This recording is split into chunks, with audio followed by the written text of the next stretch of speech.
Nah, kita lanjutin ke peringkat platform sosial media yang paling banyak dipakai. Amazingly, ternyata orang Indonesia itu suka banget sama YouTube. Habis YouTube di-share ke link WhatsApp. Habis itu di Instagram dan Facebook dan Twitter. Nah, ternyata nih TikTok nih langsung melesat nih dari 38,7% yang dimajoritaskan oleh dewasa muda dan teenager. Dan ini kalau saya lihat dari data-data TikTok, ini tuh pengguna TikTok makin mulai beragam. Makin banyak nih dari teman-teman segmen 25-34, 34 ke atas, makin banyak mengakses TikTok juga ternyata. Alasannya ya ternyata banyak info-info yang menarik, ternyata banyak referensi tempat-tempat yang bisa dikunjungin. Karena kan lagi di rumah saya butuh hiburan. Ternyata banyak cara-cara masak nih, ternyata banyak menu-menu dan caranya masak yang simple yang di-share di TikTok. That's kind of stuff that make us alive in today generation ya, yang cuma di rumah. Kemudian kita masuk ke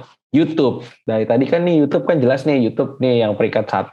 Apa sih yang orang-orang lakuin di YouTube? Apa sih orang yang ditonton orang-orang? Ternyata kalau kita lihat ini ada 2 tabel di kiri dan di kanan. Bedanya apa sih? Kalau yang di kiri itu peringkat YouTube Indonesia based on dengan view paling banyak. Yang di kanan itu peringkat YouTuber dengan subscriber paling banyak. Nah, kalau teman-teman lihat, ternyata yang paling banyak ditonton di YouTube Indonesia itu televisi.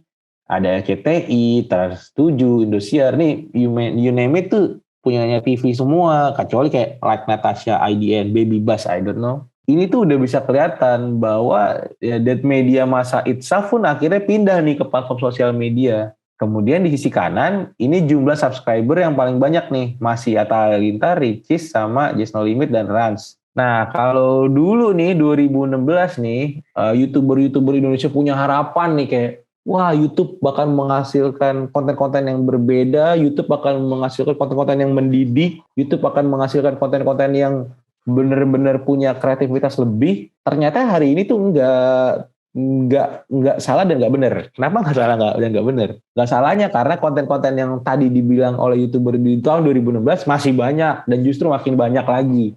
Dan kenapa nggak benar? Ya karena TV dan media-media besar juga makin masuk ke YouTube. Dan akhirnya memberikan konten-konten yang TV model masuk ke YouTube. That's why yang membuat si YouTube Indonesia itu jadi makin kaya, makin polarisasi. Makanya sekarang YouTuber banyak masuk TV, sementara talent-talent TV masuk ke YouTube. Itu polarisasinya indah banget sih kalau kita bisa lihat. Kalau teman-teman mau cek ya pasti di setiap orang itu punya algoritma discover yang berbeda, punya algoritma rekomendasi yang berbeda. Nah, saya menyarankan ke teman-teman yang hadir pada hari ini, supaya teman-teman nggak termakan sama algoritma yang itu lagi, sarannya itu lagi. Saya nyaranin sama teman-teman buat lebih eksplor konten-konten di YouTube, eksplor konten-konten yang ada di sosial media. Misalnya, kalau saya hari ini, saya suka banget musik misalnya, tapi saya selalu dengerinnya Britpop. Oh, ternyata masih ada musik di luar sana yang bagus loh, misalnya musik jazz. Saya cukup mendengarkan musik jazz 1 dan 2 lagu, saya like, kemudian besok saya bakal dapat referensi musik jazz yang bagus ternyata. Itu juga berlaku di passion point yang lain ya, hobi-hobi yang lain, pengetahuan itu juga berlaku. Jadi yuk kita makin ngulik, makin explore hal-hal lain yang bermanfaat agar kita bisa lebih teredukasi dan kita bisa di-empower oleh sosial media yang ada di hari ini. Karena itu sebuah luxury yang nggak ada di, let's say, yang nggak ada di 15 tahun sebelumnya. Nah, kita udah masuk nih lebih spesifik nih, tipe-tipe perilaku internet user secara garis besar. Ini kita bagi berdasarkan ya tadi, keseringan penggunaannya apa sih? Pertama tuh searcher. Ya, pasti googling ya. Apapun di googling, itu searcher. Apa sih yang diambil dari searcher ini? Kalau ngomongin searcher, ya kalau kita bikin konten, usahakan setiap konten yang kita bikin, itu search engine friendly gitu loh. Karena kan teman-teman bisa ngecek di Google nih, Google keywords apa sih yang lagi sering dibuka, atau teman-teman masuk ke Twitter, hashtag apa sih yang lagi jadi trending. Nah, usahakan apapun yang teman-teman kerjakan itu friendly terhadap hal tersebut gitu. Nah, shopper nih nyari-nyari best deal nih dari berbagai macam merek dan commerce nomor 2. Nah, balik lagi, kalau misalnya teman-teman menggunakan internet untuk sebagai media untuk bisnis atau untuk jualan, ya pastikan barang atau jasa teman-teman itu bisa diakses dari berbagai platform dan bisa diakses dibaca dengan mudah gitu loh. Jangan ngasih infonya setengah-setengah. Misalnya teman-teman ada di Instagram tapi produknya nggak dijelasin dengan baik dan harganya nggak tertulis, cara mengaksesnya ternyata ribet. Nah itu yang nggak disukai nih oleh shoppers. Kemudian streamer. Nah streamer ini nih orang-orang yang sering banget nih streaming nih, dengerin lagu, dengerin YouTube, dengerin podcast atau nonton video, nonton konten apapun lah ditonton sama dia. Nah kalau teman-teman nih di menyasar streamer, ya pastikan nih, balik lagi pastikan konten-konten yang teman-teman bikin itu sudah bisa menyasar ke streamer-streamer market yang kalian teman-teman tuju gitu loh. Apa sih yang lagi diomongin di audio podcast hari ini? Teman-teman tuh udah harus bisa tuh bikin segmentasinya tuh. Pendengar podcast lebih dalam lagi dari sini nih. Ternyata ada yang sering dengerin podcast tuh 70% kayaknya yang lucu-lucu deh. Habis itu 20% edukasi. Nah itu yang kita explore terus tuh streamer-streamer ini. Kemudian sama juga dengan video ya. Apa sih yang ditonton orang? Apa sih yang ditonton di segmen orang tertentu. Misalnya kalau teman-teman nih ngerjain sebuah buat brandnya ternyata khusus buat cewek masa remaja. Nah misalnya Resi Biore kali ya, anak SMA gitu. Nah teman-teman tuh harus bisa ngecek nih streamer anak SMA itu sebenarnya nonton apa sih gitu. Dan ketika kita menyampaikan sesuatu dan ketika kita menyampaikan konten brand, nah usahakan hal-hal itulah yang dimasukkan nih di craft dalam si bentuk video-video tadi. Karena kalau nggak sesuai, ya teman-teman nggak bisa dapat apa yang teman-teman pengen dapetin, nggak bisa dapetin segmennya gitu. Ada rumus untuk nentuin konten yang lebih sederhana nih dari saya yang sering saya pegang. Misalnya market kita ada di sentimeter, misalnya market kita ada di sini nih, di sini market kita hari ini. Pengetahuannya, seleranya, obrolannya di sini. Nah, kita tuh sebagai insan kreatif, sebagai insan marketing, selalu pengen maju. Kita harus mendorong market kita lebih maju. Wah, dorong terus lebih maju. Padahal pada saat mereka di sini, ya they don't know what they can do kalau mereka majunya kemajuan gitu. Dari 2G misalnya langsung ke 5G. Hah? Ngapain? Saya di sini fine-fine aja kok gitu. Nah, ketika kita ingin mendorong market, karena kita nggak boleh sama nih posisinya dengan market, karena market nggak bakal ngelihat. Ketika kita pengen mendorong market, ada hal satu yang saya selalu pegang adalah kita harus maju dari market cukup 5 cm by 5 cm. 5 cm hari ini, ketika marketnya nyampe, ya kita maju lagi 5 cm. Ketika marketnya nyampe, 5 cm lagi. Jadi kita bisa mendorong market dengan cara yang sesuai dengan keinginan market. Karena market tuh harus kita fit, market tuh harus kita bawa. Bukan kita dorong, kita paksa. Itu nggak bakal berhasil. Dalam apapun kontennya ya. Nah, misalnya nih dalam sepeda nih, kita yang lagi sering-sering aja yang tiba-tiba ke pop-up sepeda gitu misalnya. Ketika kita nih waktu belum PPKM, waktu belum ada pandemi, ya sepeda itu alat transportasi aja. Saya tiap hari ke kantor naik sepeda kalau bangun pagi. Karena mandi dulu di kantor, habis itu pulang. Ya sepeda itu terbatas banget. Orang-orang yang suka sepeda, orang-orang yang sering sepedaan tuh ya hanya komunitas-komunitas tertentu aja. Nah pada saat pandemi nih jeder, semua orang pengen berolahraga, semua orang pengen ada kegiatan yang bisa tetap dilakukan. Kalau kamu nih sebagai seorang marketer sepeda, dan sepeda kamu ternyata sepedanya canggih banget nih, sepeda canggih banget, misalnya kamu jualan sepeda balap gitu, wah dia udah ringan, habis itu dia, wah serius banget deh pokoknya. Nah, itu nggak cocok kalau teman-teman langsung hajar ke situ. Jadi teman-teman tuh harus bisa masukin dulu nih yang tadi rules of 5 cm, 5 cm, 5 cm. Marketnya udah jelas, ya udah kita naikin 5 cm. Ternyata sepedaan tuh oke banget loh, nggak cuma buat alat transportasi, tapi bisa jadi media kita untuk berolahraga. Karena kita nggak perlu nih deket-deketan sama orang lain. Pada saat kita kumpul sama teman-teman sepedaan pun ya, kita tetap harus bisa jaga jarak. Kayak gitu. Dari situ masuk lagi, ada nih yang sepeda lipat, teknologi satu lagi. Kemudian marketnya masuk, orang mulai makin ramai, dan dari situ baru teman-teman bisa masuk ke hal-hal yang canggih yang bisa teman-teman kasih nih buat market sepeda. Maksudnya itu adalah, kalau marketnya belum sanggup sampai ke tempat yang teman-teman pengenin, teman-teman harus bisa tarik ke belakang dulu nih. Tarik ke belakang dulu nih, apa yang teman-teman bisa kasih. Dan itu juga berguna bagi teman-teman tech nih. Teknologi yang teman-teman bisa hasilkan itu sudah fit in ke sekarang atau belum? Kalau memang belum, please tarik balik dulu aja 5 cm dari teknologi yang sudah ada. Itu akan berjalan terus kok nantinya. Itu. Kemudian kita masuk ke nomor 4, itu adalah gamer. Gamer ini udahlah, teman-teman pasti udah tahu lah. Ini saya juga sebagai marketer perusahaan teknologi, perusahaan telekomunikasi, ya ini adalah segmen yang paling selalu saya pengen puasin. Karena ketika saya bisa berhasil masuk ke segmen gamer, gamer puas pakai Bayu, itu mereka pasti bakal ngomong ke temen-temennya. Karena mereka tuh segmen yang paling kesel kalau ada masalah sama internetnya. Kayak, wah gue jadi gak bisa push rank, wah gue gak jadi dapet sesuatu yang dari gamenya. Nah itulah, gamer tuh segmen yang paling penting dalam jualan internet. Nah ini ada tipe sendiri gamer. Nah tapi nggak kita bahas hari ini. Nah nomor 5 itu adalah tipe socializer. Tipe-tipe ini nih yang bakal kita bahas terusnya nih. Orang-orang yang bersosialisasi di sosial media. Orang-orang yang paling update tentang konten-konten yang viral. Orang-orang yang bahkan sebelum kontennya viral dia udah lihat duluan. Orang-orang yang paling sering ngepost di sosial media di Instagram Stories. Instagram Stories siapa yang berbaris-baris gitu misalnya. Habis itu orang-orang yang nonton TikTok tuh sampai tamat lah kalau bisa. Nah itu tipe-tipe socializer. Nah ini yang mau kita bahas nih di next slide-nya ya. Kita masuk ke socializer. Ini ada beberapa tipenya.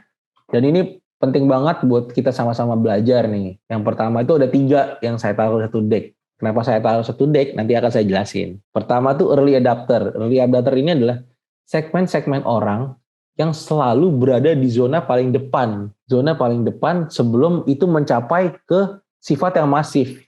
Misalnya kalau ngomongin sepeda, orang-orang belum sepedaan, dia udah sepedaan. Orang-orang belum pakai Instagram, dia udah pakai Instagram. Orang-orang belum TikTokan, dia udah TikTokan. Nah ini tuh audience atau pengguna sosial media yang paling penting yang selalu bisa membawa kemajuan zaman nih di sosial medianya ini. Apakah mereka itu orang yang selalu sama dari 5 tahun lalu, dari 10 tahun lalu? Tidak. Si early adapter ini bisa jadi ada beberapa segmentasinya nih. Kayak kita bisa lihat. Tentu si early adapter Instagram pasti beda sama TikTok. Hal-hal ini tuh yang harus teman-teman lihat kalau teman-teman mau bikin konten. Saya mau bikin konten tentang makeup. Siapa sih early adapternya? Saya mau bikin konten tentang audio. Siapa sih si early adapternya? Saya mau bikin konten tentang makanan. Siapa sih early adapternya? Kalau makanan dia pasti chef dong ya. Orang-orang yang selalu ada di situ. Teman-teman mau ngomongin sport. Siapa sih early adapternya? Itu tuh penting banget. Early adapter tuh adalah hal-hal yang teman-teman harus masukin, mendapatkan persetujuannya, mendapatkan kesukaannya agar bisa diadopsi lagi ke level yang lebih besar. Ketika early adapter sudah bilang, wah ini bisa nih, ini seru nih, inovasinya most likely bakal bisa jalan. Nah ini pertama early adapter. Kemudian kedua adalah influencer.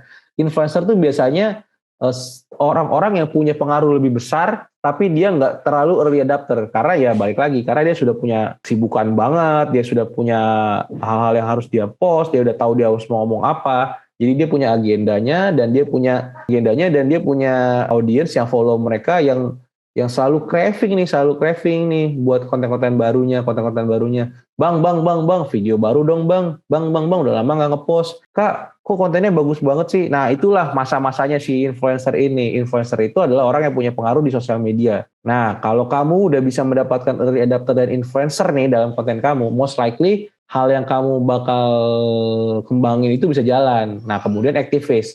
Aktivis ini pasti ya orang-orang yang aktif dengan hal-hal yang punya message yang they care about. Misalnya, saya seorang aktivis kesehatan. Apapun yang berhubungan dengan kesehatan, saya akan research. Saya akan lihat, oh ternyata ini bagus untuk kesehatan. Saya akan believe dan saya akan mempost. Saya adalah seorang aktivis lingkungan. Saya peduli terhadap planet ini. Ketika ada hal-hal yang mengganggu planet ini, saya akan post. Ketika ada hal-hal yang bagus tentang planet ini, saya juga akan post. Nah, this three types ini nih. 3 types ini nih yang harus teman-teman pikirin dalam apapun yang teman-teman mau kerjain, apalagi dalam mau bikin konten viral ya. Nah, ini harus dijelasin nih, si 3 konten ini nih. Kalau dulu misalnya kayak let's say ini kita involve dalam sebuah brand ya. Let's say kalau brand Indonesia apa yang lagi ramai ya? Sepatu Kompas. Sepatu Kompas itu sebenarnya ya sepatu aja, sneakers, vulcanize, sama kayak Vans, sama kayak Converse. The difference-nya apa sih? Bedanya apa sih? Sepatu Kompas itu punya sejarah. Sejarahnya dia dulu itu ya sorry to say ya, dulu dia dibikin jadi kayak second brandnya Converse, jadi kayak ngebajak Converse aja. Tapi dia udah punya cerita nih. Orang-orang yang dulu pakai Kompas waktu zaman dia sekolah, sekarang tuh udah punya duit. Early adopter-nya ini sudah punya nih dia nih. Influencernya siapa sih? Influencernya tentu orang yang mengerti sepatu, orang-orang yang mengerti desain sneakers head. Bagaimana sepatu Kompas bisa disampaikan pada level itu, dan ternyata berhasil. Nah, aktivis ya pasti ya orang-orang yang peduli terhadap produksi sepatunya. Ya kalau aktivis ini, si Kompas itu selalu berkomunikasi bahwa we are a family, kita semua adalah keluarga gitu. Dari mulai si keluarga yang punya pabrik sampai keluarga yang bikin sepatu, bahkan dia selalu ngomong semua orang berhak dapetin sepatu Kompas. Makanya dia sering kasih sepatu Kompas giveaway-nya ke, kita bisa lihat beberapa waktu yang lalu, bisa ke tukang beca, bisa jadi ke bapak-bapak jualan di pasar. Yang itu kayak nggak sesuai market mereka, tapi mereka lakuin, dan itu bisa mendapatkan sentimen yang positif dari aktivis nih, segmen aktivis. Tiga-tiganya jalan, dan ketiga-tiga jalan itu bisa jadi snowball nih. Tipe halaman kedua nih, tipe socializer halaman kedua. Dari 3 yang tadi depan masuk ke sini. Dua ini adalah fashionista sama social butterfly. Fashionista ini adalah orang yang passionate, tapi influence-nya nggak banyak kayak influencer, dan dia bukan aktivis. Oh sorry, gue senang sih planet gue sehat, tapi gue nggak segitunya gitu. Oh gue senang sih pakai barang yang bukan dari, let's say, mungkin ya, bukan dari kulit binatang, tapi ya nggak segitunya juga. Passionate ini adalah orang-orang yang bisa terpengaruh oleh halaman tadi di depan, dan ketika itu sampai ke passionnya dia, wah ini gue suka banget olahraga, wah ternyata simple, gue ikutan Nah ini segmen-segmen yang bakal kita dapatkan, karena mereka akan jumlahnya lebih besar nih daripada yang sebelumnya. Kemudian social butterfly itu adalah orang-orang yang emang aktif sosial media dan temennya banyak gitu loh. Dan ketika mereka ini ngepost, mereka ini ikutan retweet, mereka ikutan reshare, itu pasti ngegelembungnya lebih besar lagi nih. Jadi kalau teman-teman udah kayak hatamin yang 3 tadi, udah pasti masuk ke 3 tadi, dan ini pasti adalah bonusnya. Nah, gimana caranya bisa masuk ke sini lebih besar di fashionista sama social butterfly? Ya pastiin si 3 yang tadi bisa resonate dengan baik, dengan momen yang pas ya. Jadi ada tadi segmen 3 tadi, habis itu ada momen yang pas sesuai dengan konteks yang ada di hari itu, dan itu bisa jalan nih ke fashionista sama social butterfly. Nah, habis itu kita masuk ke tipe socializer di halaman ketiga. Nah, ini yang ada di, mungkin aku ngomongnya jadi garda paling belakang lah. Sebenarnya ini harusnya ada 2 halaman, tapi aku gabungin aja di 1 halaman. Ada listener sama family person. Family person tuh ya sosial media ya itu one thing lah buat aku, tapi family itu yang paling penting. Jadi aku lebih sering menghabiskan waktu aku untuk family. Habis itu kalau ada konten yang ternyata cocok, aku share ke family aku, ke keluarga aku, ya aku bisa share. Itu si family person. Habis itu ada satu lagi namanya listener. Listener ini sifatnya pasif banget, dia bisa aja nonton banyak, dia bisa aja ngelihat konten banyak, tapi dia cuma nonton doang, dengerin aja, lihat-lihat aja. Dan yang lebih baiknya adalah ketika semua segmen yang tadi di depan nih, tipe-tipe yang di depan itu membuat meresonate pesan kita, mengulangi pesan kita, nah ini pasti bakal kena listener ini, karena mereka bakal ngeliat, oh ternyata banyak ya yang ngomongin tentang hal yang diomongin Reinhard. Nah, itulah yang akan bisa menggelembung nih ke listener dan family person. Nah, tipe yang terakhir itu ya ada 2 nih yang kita perlu hindarin dan nggak perlu di involve lah. Di ini ada ya the troll, abis itu sama spammer ya. Kalau intinya mah 2 ini ya, haters will be haters, itu aja. Kita nggak bisa berharap brand kita, pesan kita, konten kita nggak punya haters, nggak bisa. Kita nggak bisa berharap semua orang bakal suka semua sama konten kita, nggak bisa. Karena ya nature-nya itu ya orang pembenci ya jadi pembenci aja gitu.